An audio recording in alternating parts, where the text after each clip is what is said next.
ஸ்டாலின் தான் வராரு, விடியல் தர போறாரு. மக்களே, இப்போ நம்ம போயிட்டு இருக்கிறது போரூர்ல இருந்து பூந்தமல்லி அந்த ரோடு. நீ பாத்தீங்கன்னா தெரியும், திமுக ஆட்சியில 4000 கோடி ரூபா மழைநீர் வடிகாலுக்காக ஒதுக்குனாங்க. அந்த வேலைகள் 90-95% முடிவுற்று.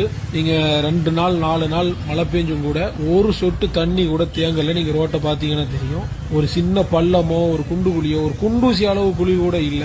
ஜப்பான், துபாய், அமெரிக்காவுக்கு நிகராக நியூயார்க், வாஷிங்டன் டிசியில் இருக்கக்கூடிய சாலைகளுக்கு நிகரான நம்ம சென்னையினுடைய சாலையை திராவிட மாடல் முதலமைச்சர் மதிப்பிற்கும் மேன்மைக்கும் உரிய ஸ்டாலின் அவர்கள் நமக்கு தந்திருக்கிறாரு. அதனால திராவிட மாடல் நாயகன், மக்களின் முதல்வன், கருணாநிதி பெற்றெடுத்த தவ புதல்வன் ஐயா ஸ்டாலின் அவர்களுடைய நல்லாட்சி தொடர 2026 மறுபடியும் திமுக ஓட்டு போட்டு நல்லாட்சி மீண்டும் அமைய பாடுபடுங்க. உங்க ஓட்டை ஸ்டாலினுக்கு போடுங்க. எவனுக்கெல்லாம் இந்த ரோடு உடஞ்சு கிடக்கிறதும் இந்த குழியில கிடக்கிற மழை தண்ணியும் கண்ணுக்கு தெரியுதோ அவன் எல்லாம் RSS கைகூலி, பாஜக பீட்டிங்.